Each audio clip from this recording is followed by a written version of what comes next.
এইভাবে যদি এইখান থেকে 4 বার আমরা সুযোগ দেব, এই 4 বারের মধ্যে যদি 3 বার এই বলটা এইখানে নিয়ে আসতে পারে তাহলে 1 বস্তা চাউল সে ফ্রি পাবে। আর যদি না পারে তাহলে কিন্তু আম কিনে নিতে হবে। ভাইয়ের নাম কি? আরিফুল ইসলাম। আরিফুল ভাই, দেখা যাক 1 বস্তা চাল বাসায় নিয়ে যেতে পারে কি পারে না, চেষ্টায় দুঃখিত। আর 3 বারের মধ্যে 3 বার করতে হবে। 3 বারের মধ্যে 3 বার করতে পারলে আপনি 1 বস্তা চাল, এখান থেকে সরে দেখি, আস্তে আস্তে করো। 3 বারের মধ্যে 3 বার করতে পারলেই আপনি 1 বস্তা চাল পাবেন। আর যদি না পারেন তাহলে আপনাকে 1 কেজি আম 50 টাকা দিন। ওরে পারলেন না, দেখি দাও বলটা দাও। আর একবার সুযোগ, খেলা যে বাবুরে ভাইয়ারা একবার কও না আমার 1 বস্তা চাল। ভাই আপনি পারলেন না, যান 1 কেজি আম নেন, যাও আম দাও 1 কেজি। রেডি গাইজ, আসলে কি উনি 1 কেজি আম পাবে নাকি উনি 1 বস্তা চাল পাবে, কোনটা? চেষ্টা করেন দেখি। আপনাকে শুধু ওইখান থেকে এখানে নিয়ে আসতে হবে। দুঃখিত, আপনি পারলেন না। আর 2 বার 3 বারের মধ্যে 3 বার নিয়ে আসতে হবে। হ্যাঁ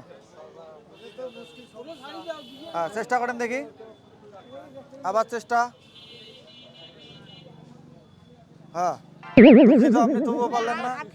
আপনি আরো খেলবেন, আরেকবার সুযোগ। হ্যাঁ চেষ্টা করেন দেখি। হ্যাঁ, 1 বস্তা চাল কি আসলে এই ভাই বাসায় নিয়ে যেতে পারবে? দেখা যাক। হ্যাঁ হয়তো হয়েছে।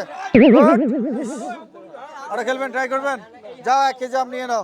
ক্লিয়ার গাইস, এই ভাই কি আসলে 1 বস্তা চাল নিয়ে যাইতে পারে নাকি আম পাবে, আম কিনবে 50 টাকা দিয়ে, কোনটা? চেষ্টা করেন দেখি। হ্যাঁ হবে হবে হবে, একটুর জন্য হইলো না। আর 3 বারে 3 বার আপনি যদি নিয়ে এখানে দিতে পারেন তাহলে আপনি 1 বস্তা চাল পাবেন। ঠিক আছে, চেষ্টা করেন দেখি। এই তো হয়েছে। ইস, হবে মনে হয়। 3 বারে 3 বার যদি নিয়ে আসতে পারেন, দুঃখিত, তাহলে আপনি কিন্তু হারিয়ে গেছেন অলরেডি। 4 বার সুযোগ গাইস। আসলে কি উনি চালের বস্তা ফ্রিতে নিয়ে যাবে নাকি 1 কেজি আম কিনবে? দেখতেই থাকুন, দেখা যাক কি হয়। হ্যাঁ চেষ্টা করেন দেখি। আমি মনে হয় 50 টাকা দিয়ে কিনবে, সবাই বলতেছে। হ্যাঁ হবে হবে, সেই রেজাল্ট তো তোমার না। চেষ্টা করেন, চেষ্টা করেন দেখি। দুঃখিত, হবে না, পারলেন না। 1 কেজি আম আমারও বিক্রি, 1 বস্তা চাল পুরস্কার নিয়ে যাইতে পারলে। দুঃখিত, আপনি পারলেন না। আবার 1 কেজি আম আমরা বিক্রি করে ফেললাম। হবে হবে, ট্রাই করো। দুঃখিত, যাও 1 কেজি আম নাও। হ্যাঁ আবার ট্রাই হবে।